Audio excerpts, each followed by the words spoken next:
kita yang luar biasa hari ini karena selalu kalau kita berjumpa dengan Allah kita, menghadap Dia, Dia adalah Allah yang luar biasa dan Dia ada di tengah kita membuat kita luar biasa di dalam Dia. Haleluya. Kita bersyukur kalau Dia menjamin setiap langkah kehidupan kita sampai detik hari ini sehingga kita bisa juga berkata, Ebenezer, bahwa Allah sudah menolongku. Kalau aku ingat-ingat masa laluku, hari-hari yang lalu, aku ingat hari ini, Dia sudah menolong. Haleluya. Dan selalu menolong. Kita nyanyikan lagu ini sama-sama. Jalan hidup orang benar diterangi oleh cahaya firman Tuhan. Jalan hidup orang benar semakin terang hingga rembang tengah hari.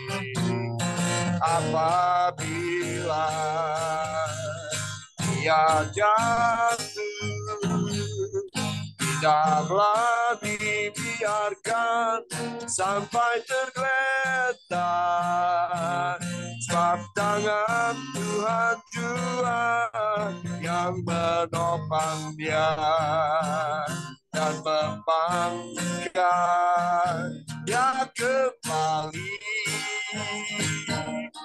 Jalan hidup orang benar diterangi oleh cahaya firman Tuhan.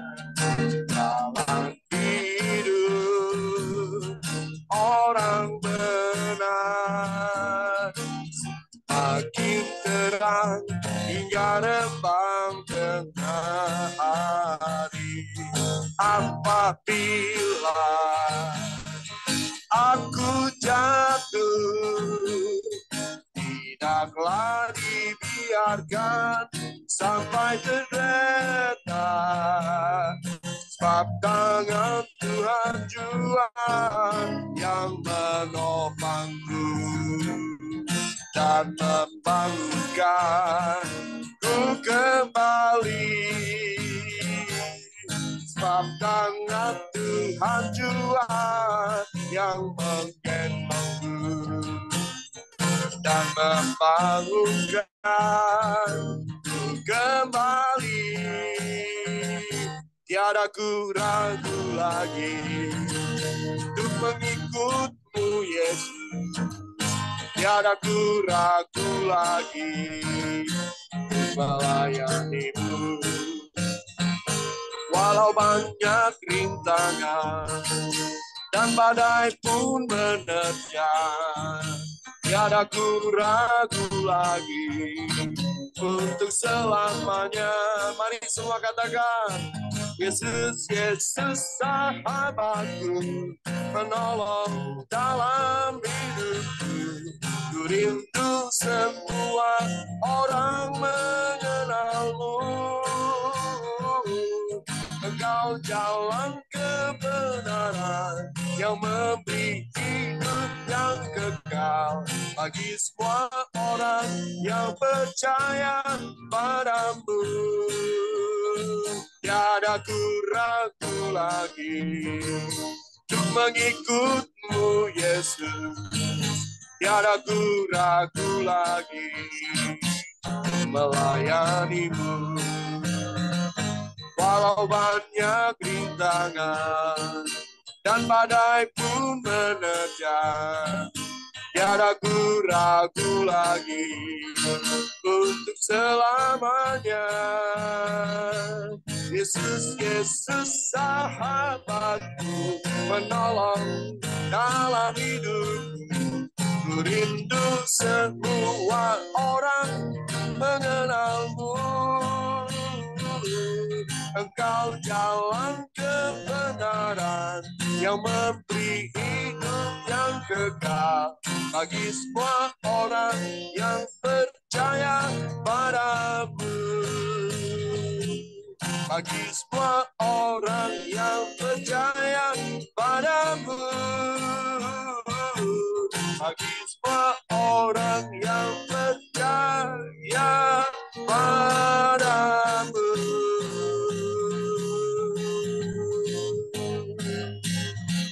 Haleluya. Bapa, kami naikkan syukur bahwa kami diberikan satu sukacita untuk hidup di dalam Engkau, bahkan sukacita yang melimpah, meluap ya Tuhan. Sehingga kami selalu merindukan orang-orang lain dapat mengenal dan percaya kepadamu melalui hidup kami. Terima kasih buat kesempatan terindah menjadi saksi kebenaran-Mu Tuhan. Terima kasih Tuhan Yesus. Terima kasih Bapa. Kau Bapa yang mengasihi aku, Kaulah segalanya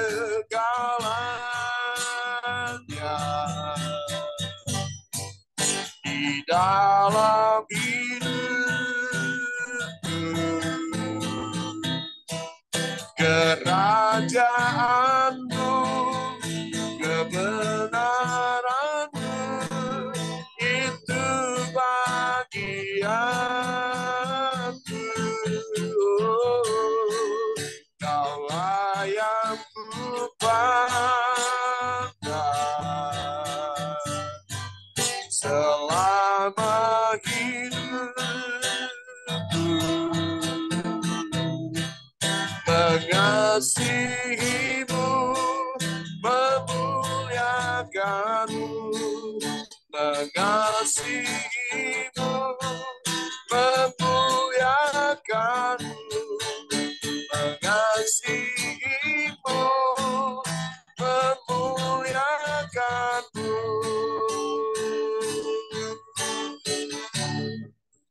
Bapa dan Rajaku,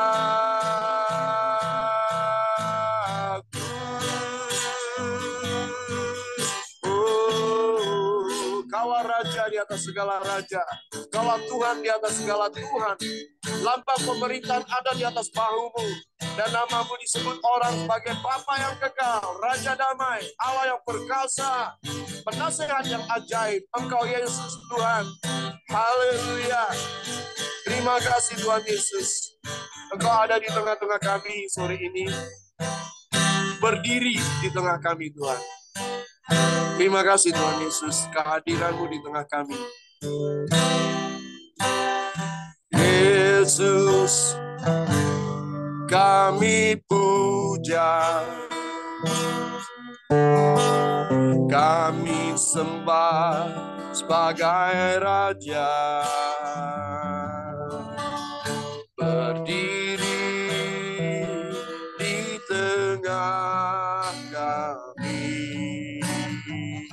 ditinggikan dan dipuji. Jesus, we adore you. We declare you are King. Standing here in the midst of us, we lift you up with our praise. And as we worship, feel the truth.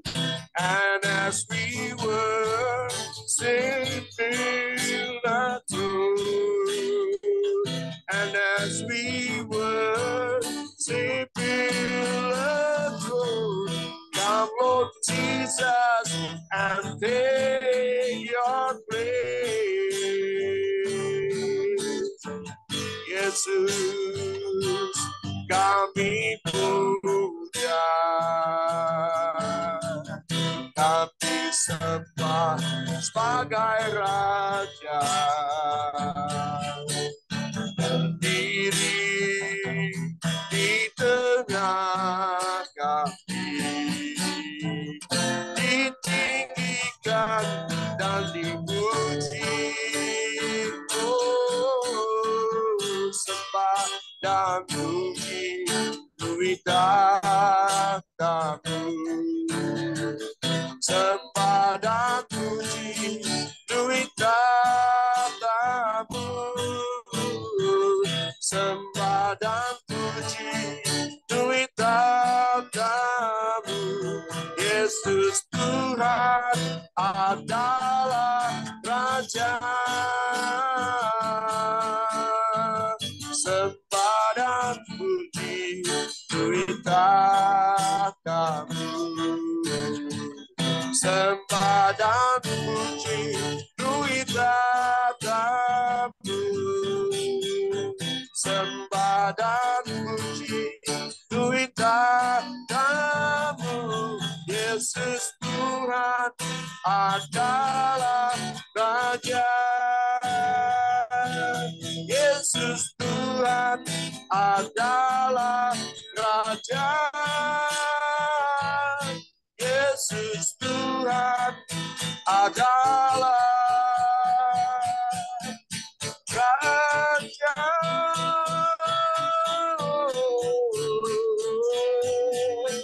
Kami persembahkan puji sembah kami Tuhan, tubuh dan jiwa kami pada sore ini Tuhan. Kami persembahkan tubuh kami yang Kau penuhi dengan sukacita. Terima kasih Roh Kudus. Mulutku penuh dengan pujian kepadamu, ya Yesus Tuhan. Sepanjang hari ku beri penghormatan kepadamu, ya Allahku. Mulutku penuh dengan pujian kepadamu, ya Yesus Tuhan. Sepanjang hari ku beri penghormatan kepadamu, ya Allahku. Mulutku penuh dengan pujian kepadamu, ya Yesus Tuhan.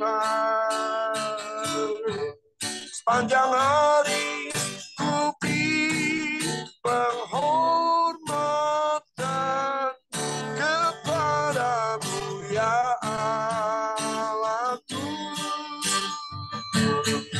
Sepanjang hari ku beri penghormatan kepadamu, ya Yesusku.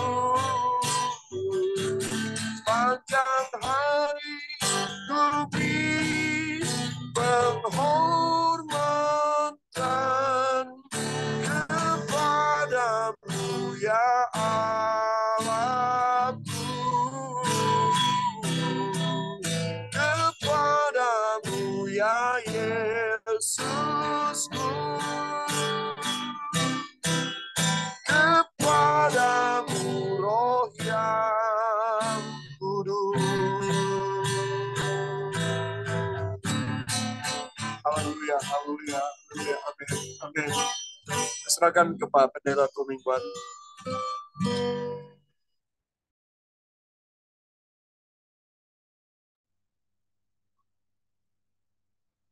Ya, silakan hambanya Pendeta Limanandoko.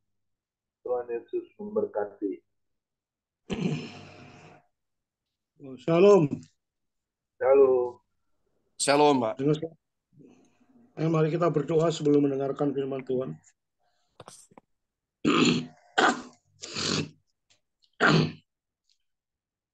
Bapa di surga, terima kasih dan puji syukur Tuhan.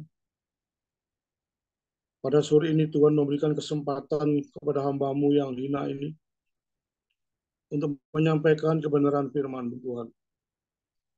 Di tengah-tengah hamba batuk, pilek, flu, dan sebagainya, Tapi Tuhan sudah tolong hamba-Mu untuk bisa diberikan suara yang baik, sehingga apa yang kami sampaikan betul-betul jelas dan sederhana dan mudah dimengerti oleh banyak orang yang di Zoom ini Tuhan.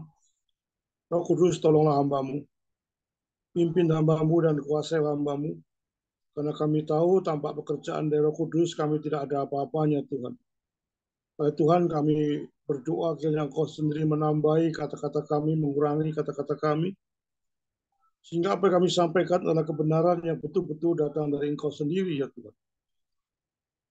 Tuhan kuasai Zoom ini Tuhan, baik itu listriknya, channelnya, semuanya berjalan dengan baik, suaranya, videonya, dan juga ada tanya jawab dan bincang-bincang, nanti juga kuasai, semuanya bisa berjalan dengan baik, dan ujung-ujungnya semuanya untuk memuliakan dan meninggikan nama Tuhan.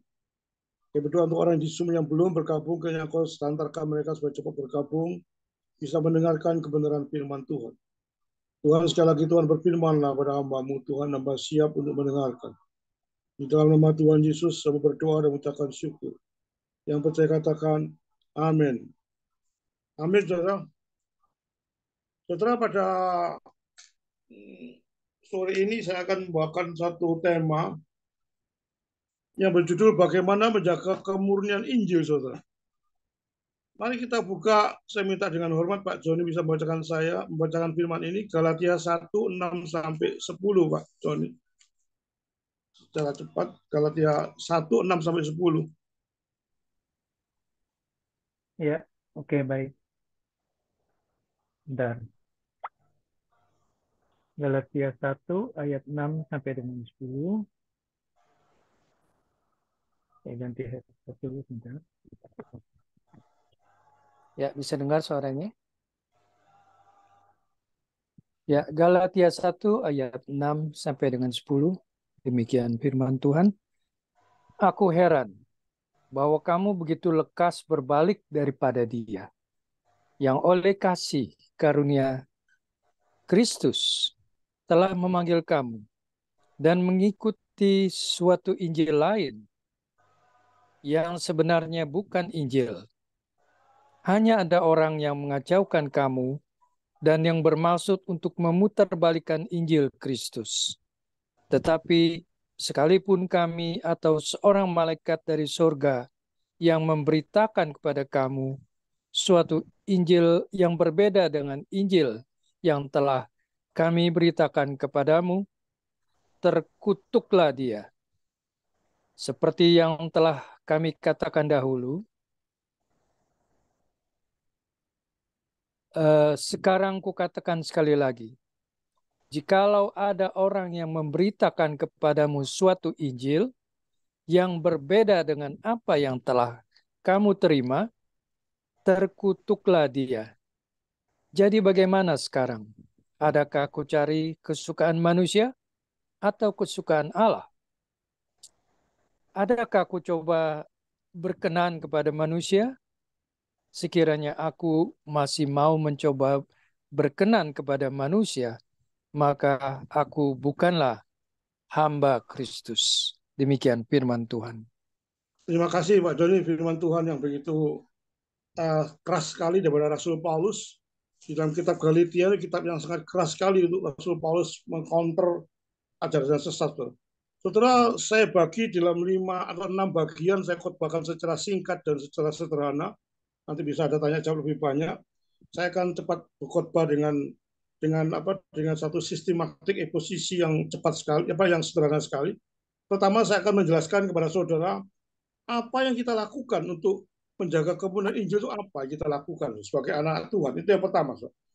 Yang kedua, saya menjelaskan kepada saudara apa yang dimaksud dengan Injil lain itu apa.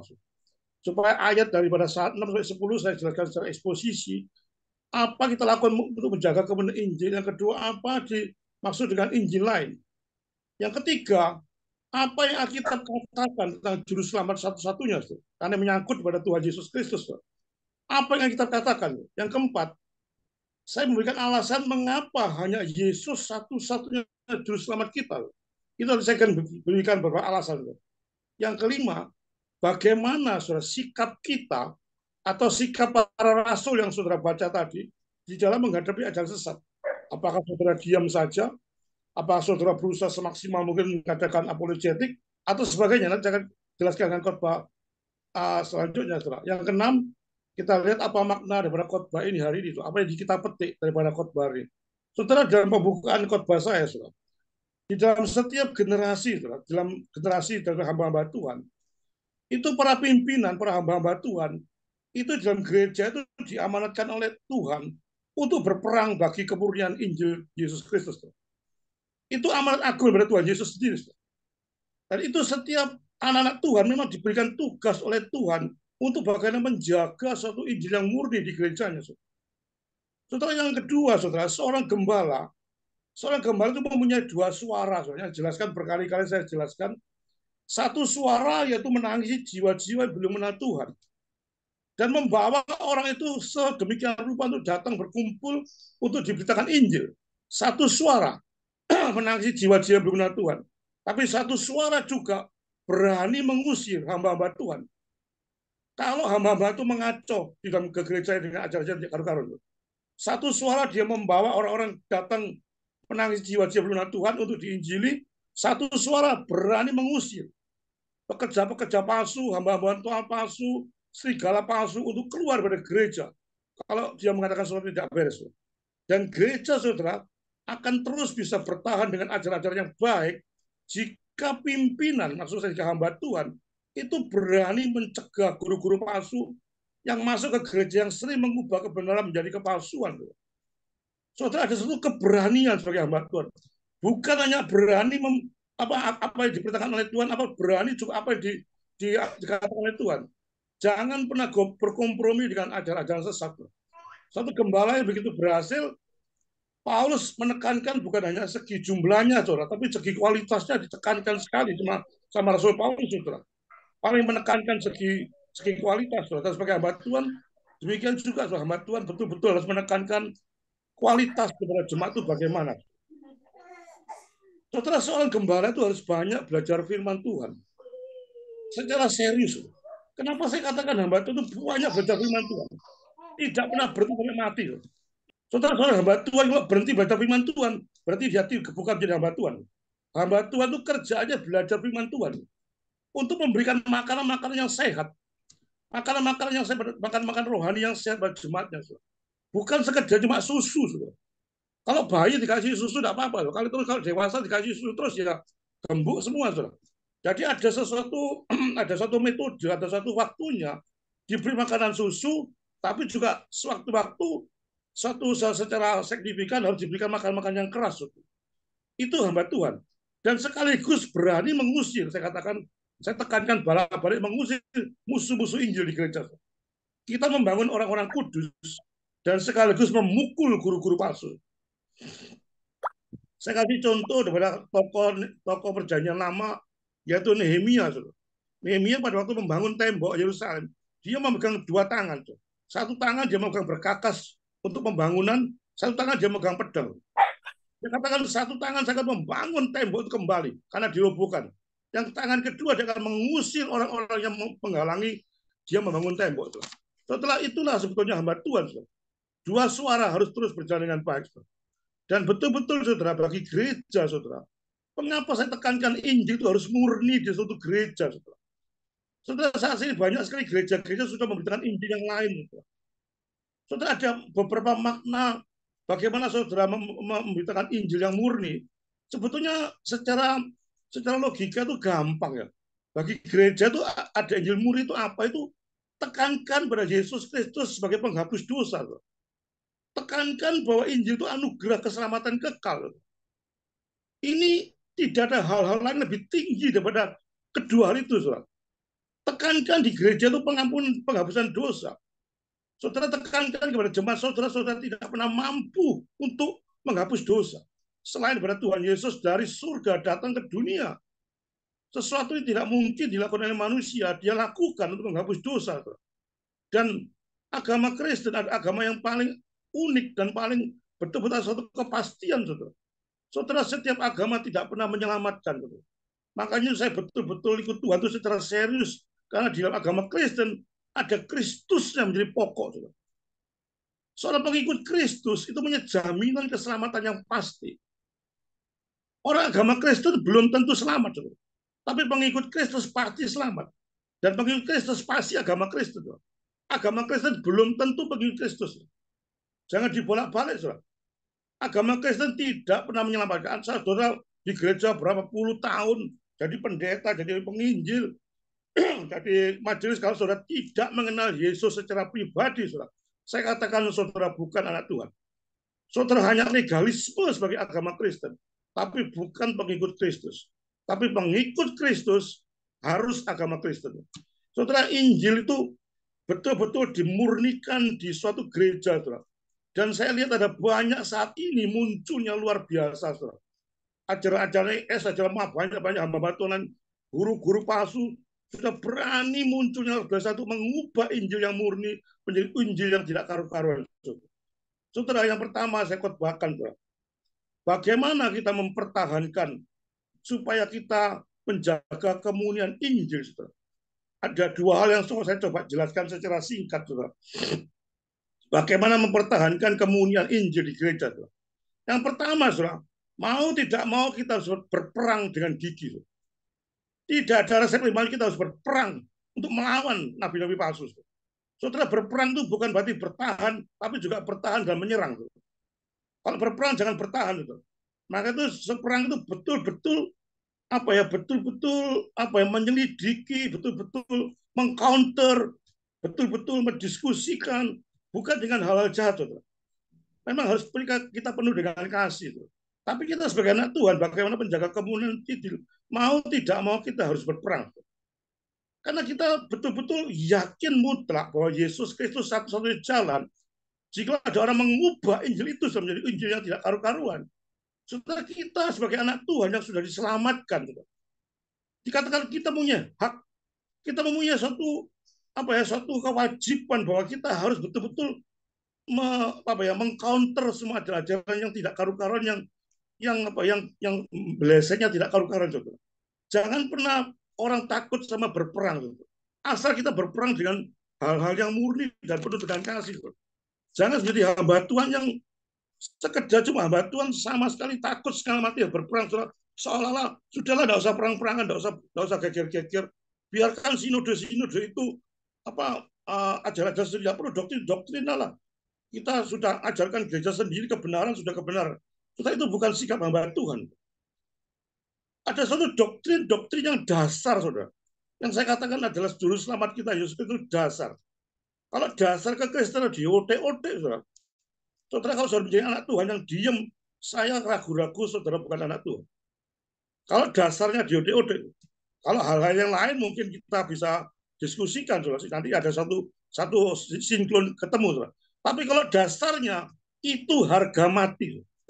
Injil Yesus Kristus sebagai satu-satunya Tuhan dan juru selamat itu harga mati. Dan harus dibayar dengan harga apapun.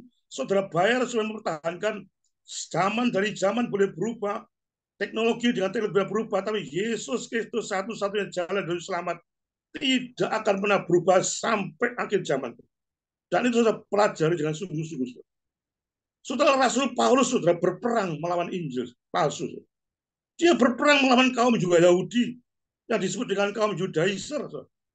Kaum Judaizer itu mencampurkan antara Taurat dan anugerah. Orang-orang Yahudi mempercayai bahwa Taurat itu bisa menyelamatkan. Sehingga keselamatan beranugerah Tuhan itu dicampur dengan suatu perbuatan baik. Perbuatan baik plus iman baru dia masuk ke surga. Itu campuran pada Yudaisme. Dan ini ditentang oleh Paulus. Hanya iman yang menyelamatkan. Itu namanya legalisme daripada Yudaizer. Banyak sekali Paulus menghadapi ajaran sesat yang tidak karu-karuan. Saya kasih contoh di Galatia tadi yang Pak Joni baca itu, Paulus menghadapi legalisme, yaitu perbuatan baik. Di Efesus dia menghadapi kaum Gnostisme. Gnostisme itu ajaran filsafat Yunani. Orang-orang di Efesus tidak percaya inkarnasi Kristus, tidak percaya keselamatan. Dia memasukkan Injil Thomas dan Injil Yudas di dalam kepercayaan pada orang di Efesus. Itu dihadapi oleh Paulus.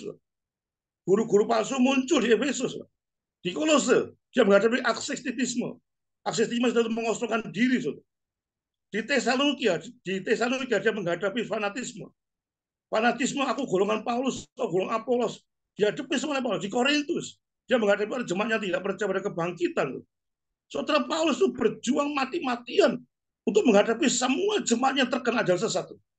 Dan coba perhatikan dalam kitab Wahyu, saudara, pada waktu 7 surat diberikan pada Tuhan Yesus pada tujuh gereja itu juga penuh dengan peringatan-peringatan. Hati-hati nabi palsu, hati-hati ajaran sesat, saudara. Saudara, apa dimaksud dengan Injil lain, saudara? Yang sampai Paulus mengatakan itu tidak baik, saudara. Injil lain, katakan ayat 6 tadi, berbalik dari kasih karunia mengikuti Injil lain. Saudara, Injil itu, kalau Injil itu betul-betul memfokuskan pada Tuhan Yesus sebagai Tuhan dan Allah, sehakikat dengan Bapa. 3 pribadi, 1 hakikat. 3 pribadi, 1 hakikat itu tidak boleh ditinggalkan. Betul-betul, saudara, tidak bisa Yesus lebih rendah pada Tuhan. Itu Injil. Dan Injil lain, saudara, muncul di Efesus, muncul di Galatia. Itu mengatakan menghadapi suatu Allah itu disersi, saudara. Meninggalkan Injil itu berarti meninggalkan Allah sendiri, saudara. Dia meninggalkan bukan Yesus satu-satunya jalan. Ada banyak jalan ke lain, orang-orang liberal mengatakan, saudara. Saudara, itulah yang dikatakan Injil lain, saudara. Ada banyak Injil-Injil lain, nanti saya jelaskan lebih detail lagi, saudara. Apa yang dimaksud Injil lain? Dia meninggalkan Allah sendiri, saudara. Saudara, kita sebagai anak-anak Tuhan, saudara, yang betul-betul tidak mampu untuk mengatasi dosa saudara saya. Ketidakmampuan saudara saya, yang sebetulnya saudara semua, saudara di Zoom ini, termasuk saya, sebetulnya masuk jurang neraka semua, saudara. Tapi karena Yesus datang ke dunia, dia tahu manusia tidak pernah bisa melakukan hukum Taurat secara fair, secara sempurna. Dia datang ke dunia untuk menggantikan, saudara, dosa saudara. Upah dosa ialah maut, saudara. Maka itu Yesus menebus maut itu dengan kematian yang begitu luar biasa di kayu salib untuk menebus dosa saudara saya yang saudara tidak mungkin bisa lakukan. Inilah nikmatnya sebagai anak Tuhan. Inilah yang saya betul-betul konsisten dan serius dan sungguh-sungguh dengan sepenuh hati saya pertahankan Yesus itu satu-satunya jalan hidup selamat. Karena sesuatu tidak mungkin jalan lain, saudara. Injil itu menunjukkan anugerah Allah, saudara. Anugerah memberikan keselamatan secara cuma-cuma kepada saudara saya. Satu anugerah saudara tidak pantas menerima, tapi saudara terima. Itu anugerah, saudara. Dan Yesus memberikan cuma-cuma anugerah itu pada saudara. Cuma-cuma percaya pada Tuhan Yesus. Nanti baru dibuktikan dengan saudara percaya dengan perbuatan baik. Saudara. Dan harus dibuktikan. Saudara. Kalau anak Tuhan sejati tidak mungkin tidak dibuktikan. Saudara. Kalau anak Tuhan sejati tidak ada perbuatan baik muncul, saya yakin juga dia bukan anak Tuhan. Karena Tuhan itu betul-betul ada satu drop yang kena atas. Saudara. Dan saudara anugerah keselamatan dibagikan cuma-cuma. Maka itu saudara kalau diberikan anugerah keselamatan cuma-cuma, saudara dan saya juga harus memberikan cuma-cuma ada orang lain. Saudara. Bukan dengan kesombongan, saudara. Merasa hamba Tuhan sudah hebat, sudah terkenal, saudara. Waduh, kalau diundang tuh luar biasa syarat-syaratnya, saudara. Saya pernah mengundang hamba Tuhan yang besar, saudara. Berapa tahun minta kelas 1. Papa kata ini sungguhan saya bukan fitnah. Kalau mau saya tunjukkan hamba Tuhannya kalau mau japri sama saya. Kelas berapa Pak Liman? Kelas ekonomi itu VIP. Boleh bawa suster, boleh bawa istri, boleh bawa anak. Hotel mana yang paling baik sana? Sudah saya dengarkan itu sudah tak mungkin saya undang lagi. Tak mungkin saya undang, saya tutup, tak pakai dengan apa hamba Tuhan sudah tahu bahwa anugerah keselamatan itu diberikan cuma-cuma. Kalau sudah diundang luar biasa sombongnya. Saudara, kalau saya diundang khotbah, saya diundang komitmen khotbah di FM ini, saudara. Walaupun saya sakit-sakit selama seminggu ini, saudara, saya coba untuk mempersiapkan khotbah dengan serius, saudara. Karena betul-betul saya melayani raja, saudara. Saya melayani raja, dia segala raja, saudara. Bagi saya pelayanan itu merupakan suatu kenikmatan, saudara. Bukan beban. Sehingga pada waktu ditunjuk melayani Tuhan, bagi saya itu suatu Tuhan, puji Tuhan. Saya diberi kesempatan oleh Tuhan bisa mengabarkan Injil. Saudara. Maka itu jangan main-main, saudara. Kalau sudah terkenal, saudara, sombongnya luar biasa. Saudara. Ingat, Yesus menyatakan cuma-cuma, saudara. Menyatakan cuma-cuma. Saudara. Dan saudara lihat dalam Injil itu kita melihat kedaulatan Allah. Saudara. Dia memegang otoritas tinggi untuk menyelamatkan manusia dan pilihan saudara. Saudara, itulah Injil, saudara.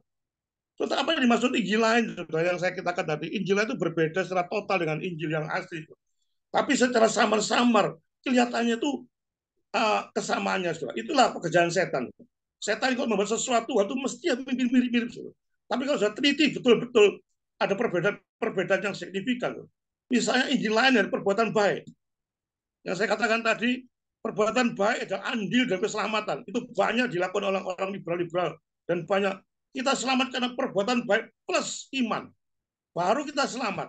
Saya mau tanya pada saudara, kalau iman, kalau perbuatan baik dimasukkan dalam syarat untuk menjadi anak Tuhan, kekekalan, siapa yang bisa berbuat baik, saudara? Tidak ada satupun di Zoom ini mengatakan saya tidak pernah berdosa. Tidak mungkin, saudara. Memang kita harus menuju kesempurnaan. Iya. Tetapkah kerjaan keselamatan? Iya.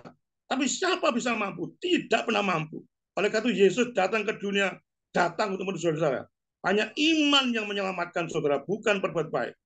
Yang kedua, saudara, orang-orang Yudaiser yang dikatakan kitab Galatia, saya baca selanjutnya, saudara, itu menyangkut sakramen-sakramen. Sehingga melalui sakramen-sakramen itu banyak saudara bisa selamat, saudara.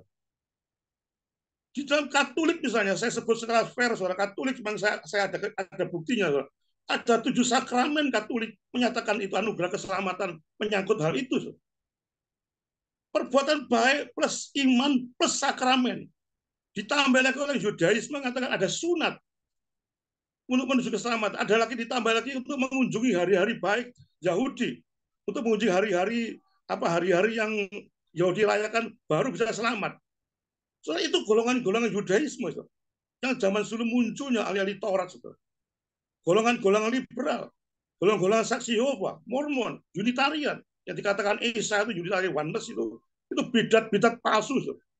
Saya terang-terang mengatakan Mormon atau saksi Yehova itu bidat, saudara. Betul-betul karena dia tidak percaya Yesus. Bukan main-main, saudara. Memang betul-betul. Apalagi sekarang muncul di karismatik ekstrim, saya bukan anti karismatik, ekstrim. Terus menekankan Injil itu adalah doktrin teologi kemakmuran. Yang seringkali tidak pernah didengarkan satu Injil yang berupa Yesus Kristus, tapi Injil terus kemakmuran dimunculkan terus. Itu juga termasuk Injil lain. Saudara, apa yang kita katakan tentang keselamatan, saudara? Itu Injil lain, saudara. So, jika ada saudara gereja-gereja, saudara melihat ada satu hal demikian, saudara, ada satu mengajar hamba Tuhan dan demikian, saudara yakinkan bahwa itu Injil lain. Dan saudara harus menentang Injil itu dengan serius. Saudara tidak perlu jemaat biasa, saudara harus datang ke hamba Tuhannya untuk melihat hal ini secara jelas, saudara. Jangan diam saja pada waktu seorang hamba Tuhan mengatakan ada Injil lain. Saudara, Injil hanya satu, yaitu pada Tuhan Yesus Kristus. Saudara, yang ketiga, saudara, apa yang Alkitab katakan tentang keselamatan, saudara? Ini saya akan bahas secara detail supaya saya betul-betul arahkan pada Yesus satu-satunya Tuhan. Seluruh Alkitab itu berbicara dengan satu suara dan keselamatan. Yohanes 14 ayat 6. Akulah jalan, hidup dan kebenaran. Sudah jelas, akulah jalan, hidup dan kebenaran. Masuk kan kita baca ya. Kalau tidak percaya lagi saya buktikan. Ini ayat terkenal, tapi saya akan baca cuma ayat ini saya baca supaya saya jelaskan satu-satunya. Yohanes 14. Pak Joni bisa membacakan Yohanes 14 ayat 6. Oke, sebentar. Yohanes 14.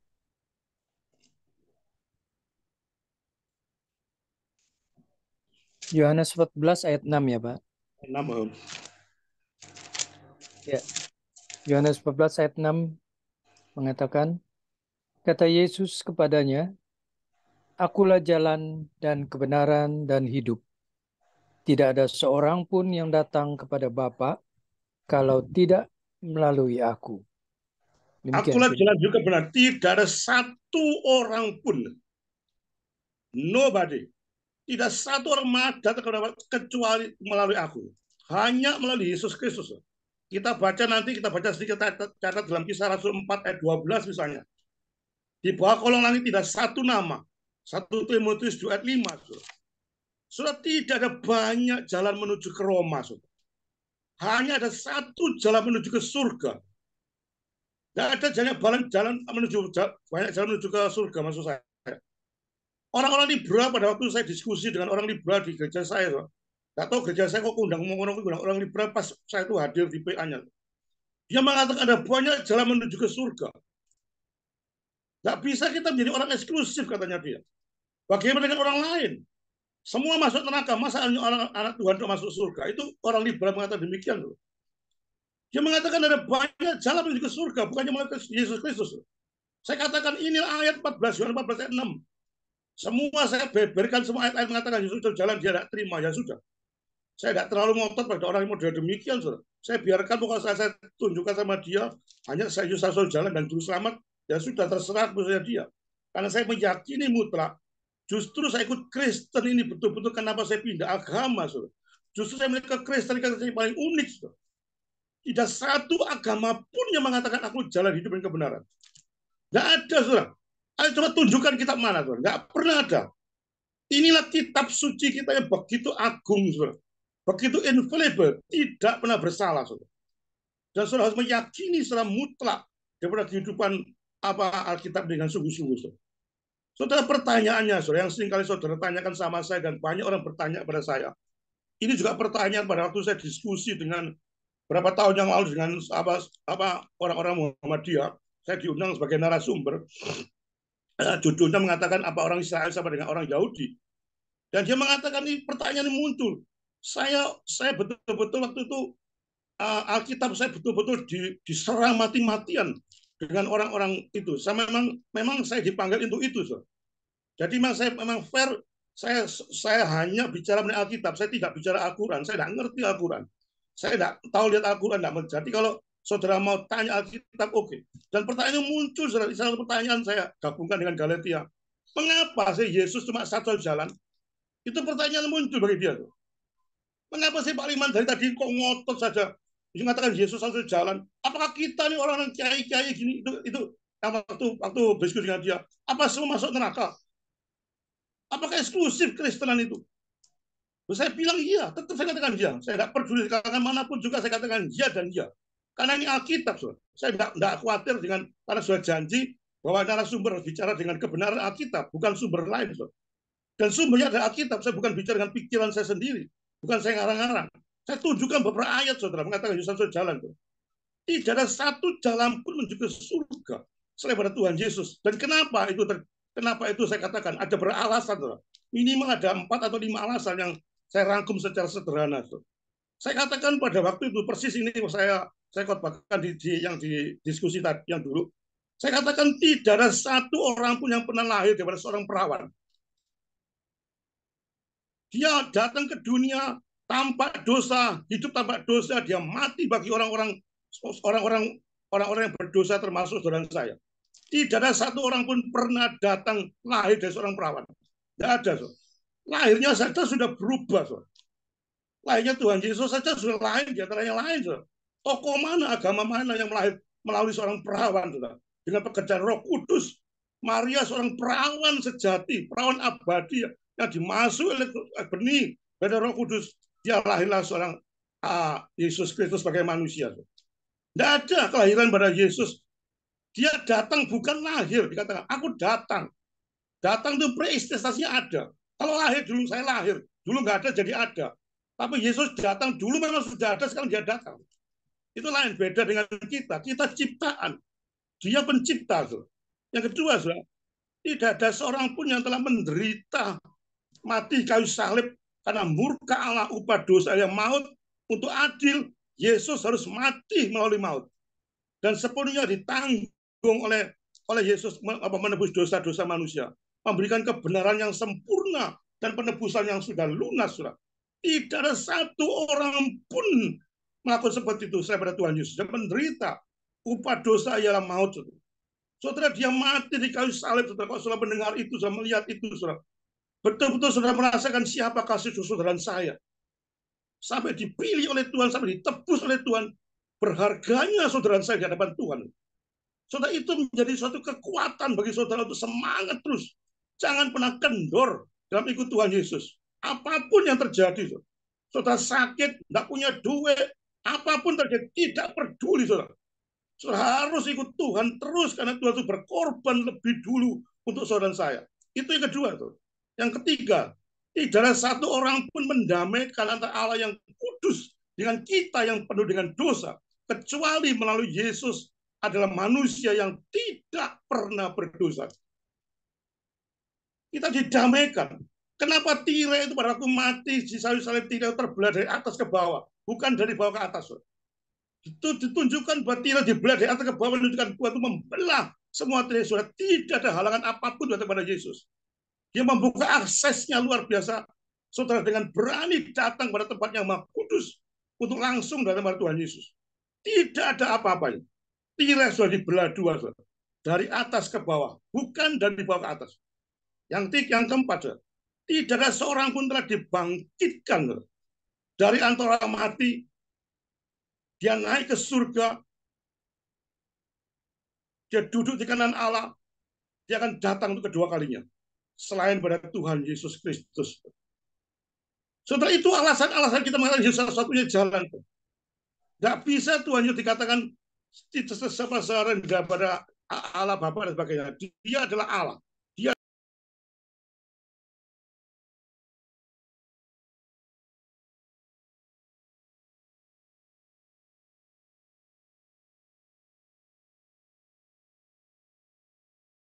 Suaranya hilang. Suaranya hilang, Pak. betul-betul mengajarkan juru selamat. Pada waktu saya mengatakan itu ada seorang keluar, oh gitu ya kekristenan. Kenapa sampai Tuhan juru selamat? Saudara, saya tidak takut melontarkan apa dimanapun saya berada. Bukan saya secara frontal mengatakan, Yesus itu jalan di mana enggak. Tapi kalau orang bertanya pada saya, secara serius saya katakan tidak pernah kompromi saya. Di tengah-tengah situasi kondisi apa saya beritakan Injil ini dengan murni. Tidak malu-malu dan tidak takut-takut. Asal betul-betul dengan kasih. Saudara, yang kelima, saudara, bagaimana sikap Paulus atau kita di dalam menghadapi Injil lain. Sudah saya jelaskan Injil lain itu apa. Sudah saya jelaskan Injil yang murni itu apa. Dan sudah saya jelaskan bagaimana menghadapi Injil itu dengan baik, dengan perang, dengan baik. Sekarang bagaimana sikap kita atau sikap Paulus, saudara, di dalam menghadapi Injil-Injil lain. Saudara baca dalam kitab Galatia 1-10, saudara. Galatia 1 ayat 10, saudara. Ini ayat yang paling saya suka ini. Adakah aku cari kesenangan manusia? Adakah aku cari kesukaan manusia atau kesukaan Allah? Ini Paulus melontarkan suatu pertanyaan pada jemaat di sana. Adakah kamu menyenangkan Tuhan atau menyenangkan manusia? Itu istilah kasarnya, saudara. Kalau sudah menyenangkan manusia, saudara seringkali kompromi, saudara. Sudahlah, tidak usah rame-rame. Ada seorang pendeta mengatakan doktrin keselamatan bukan Yesus. Ya sudahlah, tidak usah direken lah. Pokok kita punya gereja, bagaimana kita mengatur. Kita punya moral yang baik. Kita punya etika yang baik. Saudara, apa bedanya, saudara? Saudara Kristen dengan agama lain. Agama lain mengajarkan etika lebih baik pada kekristenan, saudara. Agama Buddha, saya fair karena saya dulu ikut Buddha, saudara. Saudara, kalau saudara jadi agama Buddha, saudara, ada tingkatan-tingkatan, saudara. Pada waktu tingkatan yang paling tingkat 2 atau tingkat 3, saudara harus bisa ada 100 larangan. Tingkat ketiga ada 1000 larangan. Jadi biksu yang gondol-gondol itu, saudara, itu banyak larangannya, saudara. Tidak boleh ini, tidak boleh itu, tidak boleh itu, macam-macam, saudara. Rasanya walim. Bagusnya mati moralnya itu luar biasa hebatnya, saudara. Sampai semut pun tidak pernah dimatiin, saudara. Tidak boleh mateni semut, saudara. Itu agama Buddha. Nyamuk tidak boleh diceblek, saudara. Mesti diusir dengan pelan-pelan, saudara. Itu gayanya orang-orang demikian. Apakah sudah model-model seperti itu? Mengajarkan etika yang begitu, hanya etika yang sudah tekankan. Memang etika perlu sekali. Tapi kalau hanya etika yang diajarkan di gereja, saudara, apa bedanya dengan agama lain? Kalau seperti tidak mengajarkan Yesus satu-satunya jalan dan juru selamat. Di luar Yesus, saudara tidak pernah bisa berbuat apa-apa. Saudara tidak percaya Yesus, saudara masuk neraka. Saudara percaya Yesus, saudara masuk ke surga. Injil diberitakan terus setiap minggu, saudara. Didengungkan supaya betul menjadi pengikut Kristus yang serius, saudara. Saudara, dalam Galatia 1 ayat 8, saudara. Tetapi sekalipun kami, maksud kami itu apa, saudara? Kami itu bukan hanya Paulus, tapi pengikut Paulus termasuk Barnabas, saudara. Waktu itu tim daripada Paulus termasuk Barnabas. Sekalipun kami atau seorang malaikat dari surga yang memberitakan kepada kamu suatu Injil yang berbeda dengan Injil yang telah kamu beritakan kepadamu, terkutuklah dia. Dan diulang lagi, saudara. 2 kali diulang terus, saudara. Saudara, Paulus juga ngamuk luar biasa pada saat Injilnya dimasukkan di gereja. Saudara. Dikatakan terkutuklah malaikat sekalipun. Saudara, siapa tahu saudara malaikat apa? Paulus tidak tahu malaikat itu siapa. Saudara. Pasti tahu. Malaikat itu ada kedudukannya lebih tinggi daripada manusia. Saudara. Tapi dia mati, dia jatuh dosa, dia dibus oleh Tuhan. Tapi kita dibus oleh Tuhan. Tapi secara hierarki dia lebih tinggi daripada manusia. Tapi kata Paulus, tidak peduli malaikat sekalipun. Baik itu malaikat Gabriel atau malaikat Efraim atau malaikat apapun, tidak peduli, dia katakan terkutuklah malaikat. Saudara, Paulus penuh emosi. Paulus penuh dengan kecemburuan ilahi. Saudara, pada waktu saudara mendengarkan Injil yang tidak karu-karuan masuk, saudara mendengar Injil yang aneh-aneh itu, apakah saudara tidak mempunyai suatu kecemburuan ilahi? Apakah saudara hanya diam tok? Apakah saudara tidak punya suatu apologetik yang kuat untuk mengcounter ajaran itu, saudara? Apakah saudara hanya cuma acuh-acuh? Contoh Paulus, saudara. Di mana-mana dia betul-betul mengcounter banyak hal. Dikatakan di Galatia, Paulus ada seorang teolog yang mengatakan Paulus itu sedang menyemburkan nafasnya itu melalui penuh bergelora sehingga ia berani mengutuki malaikat. Sampai bergelora. Coba bandingkan dengan Roma 1 ayat 8, Filipi 1 ayat 3, Kolose 1 ayat 3. Saudara, begitu luar biasanya Paulus. Saudara.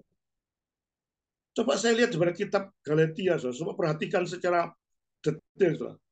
Kalau saya membaca dalam kitab Kolose, Efesus, Korintus misalnya, Timotius, itu awal-awal daripada pasal 1 itu senantiasa Paulus mengatakan syukur.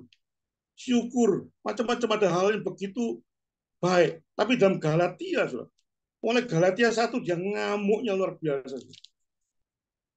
Betul-betul Galatia ini betul-betul kitab yang betul-betul sudah disusupi ajaran sesat yang tidak karu-karuan, sehingga dia marahnya luar biasa. Di dalam pembukaan pada kitab Galatia langsung dia marah. Terkutuklah malaikat. Sudah tidak basi-basi. Paulus menentang netralisme. Ya atau tidak. Tidak ada hitam atau putih. Orang Yahudi sering mengawinkan antara ini dan itu dengan 1 Tesalonika 2:4. Saudara, Israel ini itu tidak bisa memiliki dua Tuhan. Matius 5:24 demikian juga. Saudara harus berani melawan satu doktrin yang betul-betul doktrin dasar yang menentang keselamatan. Saudara, kenapa Martin Luther itu begitu menentang Katolik? Saya fair, saudara. Ada kata saya punya buku-bukunya, saudara, ditentang oleh orang-orang Martin Luther. Di zaman dulu Bishop Otus mengatakan doa kepada orang-orang kudus. Otoritas Paulus yang infallible. Sakramen-sakramen yang bisa membawa keselamatan. Ada api pencucian. Ada Maria perawan abadi. Ada banyak Injil lainnya ditentang oleh Martin Luther. Itu betul, saudara tidak pernah diam. Saudara. Kalau satu ajaran demikian, bukan saudara menentang dengan marah, bukan menentang dengan orangnya. Saudara tetap mengasihi orang. Tapi tentang ajarannya, bukan orangnya. Saya pada waktu menentang IS, saudara, saya bukan tentang orangnya, saya tidak kenal orangnya kok. Saya tidak tahu orangnya siapa, IS siapa, tidak pernah ketemu saya. Bahkan saya doakan supaya dia bertobat, supaya dia kembali pada jalan yang benar. Tapi ajarannya ini perlu diawasi. Ajarannya perlu ditentang. Bukan orangnya. Kita mengcounter dengan penuh kasih supaya mereka bertobat. Tapi ajaran sudah kadung. Istilah Surabaya sudah meluncur kemana-mana. Itu justru kita counter, jangan sampai mengena kemana-mana. Jangan sampai jalan kemana-mana. Itu namanya apologetik. Dan saudara menjadi anak Tuhan yang betul-betul serius menangani. Nggak gampang saudara menangani itu. Saudara. Ada banyak musuh muncul. Saudara. Ada banyak orang sombong luar biasa, pinter, dewek, macam-macam. Apa tudingan-tudingan ditujukan pada orang yang betul-betul mengkontrol. Tapi itu resiko. Ya sudah, kita penuh dengan kasih. Kita supaya orang lain jangan terkena ajaran sesat. Kita betul-betul membawa itu damai pada Tuhan. Tuhan saya ini betul-betul berapologetik bukan untuk kesombongan saya. Bukan saya sok hebat. Bukan saya sok pinter. Bukan saya sok belajar firman Tuhan. Tapi kayak mencegah banyak orang menuju ke neraka. Itu tujuan saya. Ujung-ujungnya itu memuliakan nama Tuhan. Sehingga setelah mempunyai satu pemikiran demikian, dan lakukan. Saudara, supaya cepat saya terakhir khotbah saya, saudara. Makna apa kita ambil dengan khotbah saya yang demikian singkat, saudara? Saudara, masihkah saudara sebagai hamba Tuhan berani seperti Paulus dan hamba-hamba Tuhan yang berani mengcounter ajaran sesat seperti ini? Ataukah sebenarnya anak Tuhan yang diem tok, yang nggak mau tahu, sudahlah, yang pentinglah baik, yang pentinglah gerejaku, yang penting macam-macam. Apakah itu? Adakah hamba-hamba Tuhan yang berani memberitakan Injil yang murni dengan energi yang tanpa batas, saudara? Adakah hamba Tuhan yang berani membela iman terhadap oposisi?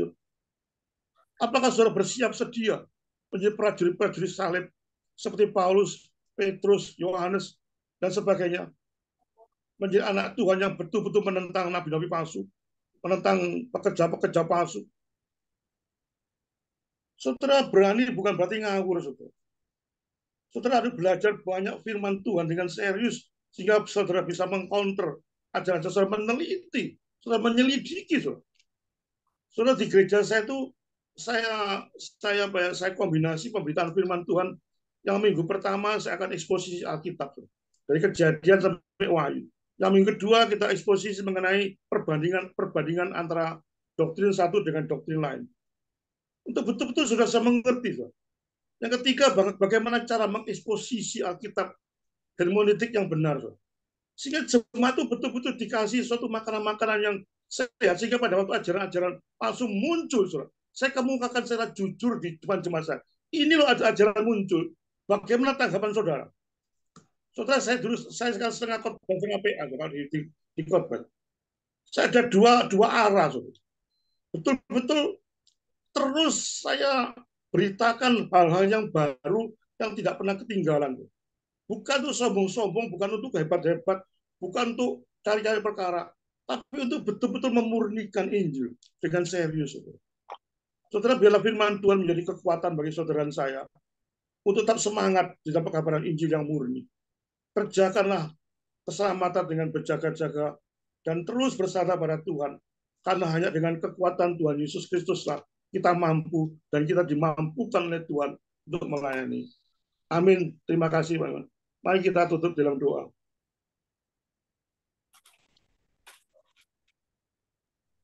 Bapa di surga, terima kasih dan puji syukur. Firman Tuhan sudah diberitakan. Dan bila Roh Kudus bekerja pada diri anak-anakmu yang ada di Zoom ini, supaya tidak mengeraskan hati pada waktu firman menegur. Supaya firman ditempatkan pada loh hati yang paling dalam, dan mereka pulang dengan damai sejahtera dari Engkau, ya Tuhan. Supaya mereka mengenal Engkau dengan sungguh-sungguh. Supaya mereka menjadi apologetik yang betul-betul serius di dalam menghadapi ajaran sesat ini. Yang merupakan bagian dari pelayanan yang Tuhan izinkan untuk kami kerja. Tuhan berkati Zoom ini, Tuhan berkati Pak Kongin, Tuhan berkati semua orang di Zoom ini, Tuhan berkati tanya jawabnya, sehingga semua mengarah pada hal untuk memuliakan nama Tuhan. Bukan untuk kesombongan pribadi, bukan untuk kehebatan atau kepintaran, tapi semuanya kami kembalikan untuk kemuliaan dan hormat bagi nama Tuhan. Di dalam nama Tuhan Yesus, hamba berdoa dan mengucapkan syukur. Amin. Ya, terima kasih untuk hambanya. Pendeta Liman Handoko ya.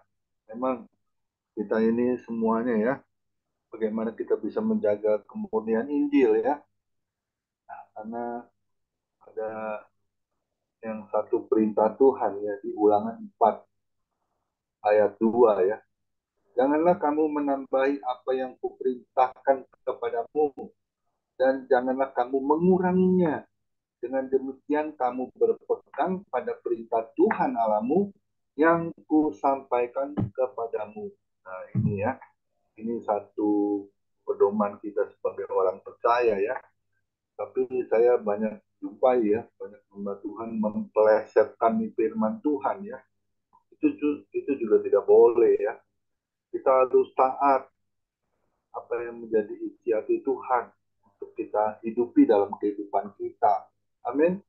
Karena di Yakobus 1 ayat 22 ya, jangan cuma jadi pendengar saja, kamu harus menjadi pelaku firman Tuhan. Ini yang sulit ya kita lakukan sebagai anak-anak Tuhan.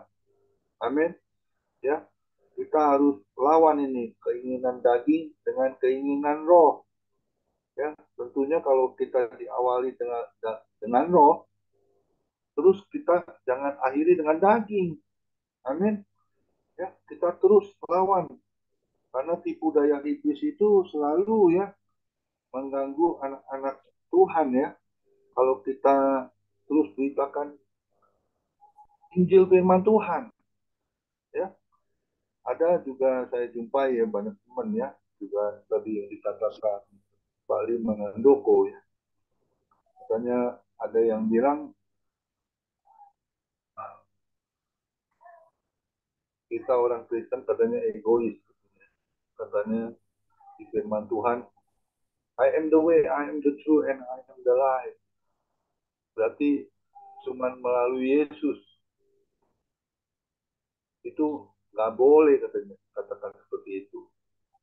Akhirnya saya katakan seperti tadi Pak Liman ya, saya tunjukin di firman Tuhan ada di Alkitab. Dan orang itu tetap membantah. Tapi saya nggak akan berdebat dengan mereka. Saya serahkan semuanya ke dalam tangan Tuhan. Saya berdoa Tuhan Yesus, kiranya kau menjamah apa yang sudah kau jamah diriku jadi orang percaya. Amin. Ya. Kita harus lakukan, kita harus percaya penuh. Tidak ada yang lain di bawah kolong langit ini. Hanya Yesus satu-satunya juru selamat yang bisa membawa kita kepada rumah Bapa di surga. Selain tidak melalui Yesus sendiri. Amin. Tuhan Yesus memberkati Pak Liman, Handoko. Jangan lupa nanti kalau ke Jakarta bulan September bilang saya ya, nanti kita ketemu ya. Nanti saya ajak makan ya, Pak Liman ya. Kalau nginepnya nanti di mana tinggal bilang aja ya. Tuhan Di Yesus rumah saya nggak apa-apa. Nginep di rumah saya nggak apa-apa. Saya siap Kejauhan Pak nabung. Dini, Hah? modern, Kan kejauhan. saya ada mobil. Oh, udah diservis tuh Pak Liman. Saya Terima potong kasih. dulu ya Pak Komingguan. Mohon maaf nih mepet, saya mau pelayanan di Full Gospel. Kasih Pak Dini. Iya, saya mau potong dulu Pak Liman nih khotbahnya nih. Terima kasih. Saya luar Terima biasa kasih. nih. Terima Saya kasih. komen sebentar, saya potong buat Pak Liman nih ya. Silakan. Ini khotbahnya saya yang tipe-tipe begini suka nih. Udah teologisnya luar biasa, udah gitu juga berani menegur Amin. apa adanya gitu. Jadi ada gabungan teologis dan kehidupan sehari-hari ya. Kredibilitasnya luar biasa Pak Liman, itu aja saya dari pertama dengar Pak Liman khotbah tuh luar biasa lah. Ada penekanannya, nggak ada yang ngaling ya demi kebenaran ya. Amin. Amin. Nah, padahal ada juga rekan-rekan bilang jangan ngejelekin pendeta, padahal kan itu nggak nyebut nama, nggak masalah tuh nggak nyebut nama. Kecuali nyebut nama, kata Pak Liman kalau mau tahu namanya Japri, saya mau Japri nggak enak juga. Ya udah kalau gitu ya. Thank you, Tuhan berkati semuanya ya. Saya mau pamit dulu, mau siap-siap nih. Pak Koming, Pak Dini, Tuhan berkati. izin dulu ya, izin lab. Tuhan berkati. Ya, amin. Hati-hati di jalan. Ya, makasih Pendeta Liman Handoko yang sudah menjadi saluran berkat buat kita semua ya. Jadi jangan pernah goyah iman kita ya. Tetap percaya sekali Yesus, tetap Yesus sebagai Tuhan dan Juru Selamat dalam hidup kita semua orang percaya. Amin. Tuhan Yesus memberkati. Karena Pak Dodi sudah keluar ya, ada tamu ya. Jadi kita langsung ke doa syafaat saja ya langsung ya. Nah, saya akan tutup dalam doa syafaat, doa berkat. Nanti bincang-bincang Pak Joni Iskandar ya. Mari kita satukan hati, kita berdoa. Terima kasih Bapa di dalam surga. Kami sudah mendengar apa yang menjadi isi hatimu Tuhan. Bagaimana kami bisa menjaga kemurnian Injil Kristus. Karena kami percaya Tuhan, Kau yang sudah memberkati kehidupan kami oleh firman-Mu yang sungguh membuat kami menjadi orang-orang percaya melalui Engkau satu-satunya Tuhan Yesus sebagai Tuhan dan Juru Selamat dalam hidup kami. Berkati sekali lagi hamba-Mu, Liman Handoko yang sudah menjadi saluran berkat firman-Mu, pengurapan yang ganda turun atasnya, sehingga apa yang disampaikannya semua berasal dari isi hati-Mu Tuhan. Berkati istri anak-anaknya juga sebagai hamba Tuhan, mantunya, juga cucu-cucunya, juga semuanya dalam perlindungan Tuhan Yesus yang sempurna. Berkati pelayanannya, kesehatannya, damai sejahtera sukacitamu terus mengalir di dalam kehidupannya. Terima kasih juga untuk teman teman-teman kami, Bapak Ibu yang sudah hadir, kiranya biar terus kau melimpahkan damai sejahtera sukacitamu yang terus ada di dalam setiap keluarga demi keluarga. Dan kami percaya yang sakit, yang ada masalah, Tuhan pasti tolong. Yang sakit Tuhan Yesus sembuhkan secara ajaib dan sempurna. Dan juga kau limpahkan terus damai sejahtera sukacitamu di dalam kehidupan kami. Sehat selalu, sukacita, damai sejahtera di dalam kami. Berkati bangsa Indonesia, berkati Presiden kami, Joko Widodo, Bapak Maruf Amin, dan MPN-DPR, para menteri juga kau berkati. Karena kami percaya matamu yang selalu tertuju buat bangsa Indonesia. Kedamaian, kerukunan, NKRI adalah harga mati untuk Indonesia khususnya ya Tuhan. Kau berkati setiap kami Tuhan. Ya terus kau limpahkan damai sejahtera sukacitamu. Terlebih lagi di dalam pemilu nanti di tahun 2024. Kiranya damai sejahtera sukacitamu, kerukunan, kedamaian, keamanan, terus kau jagai setiap kami Tuhan yang ada di bangsa Indonesia.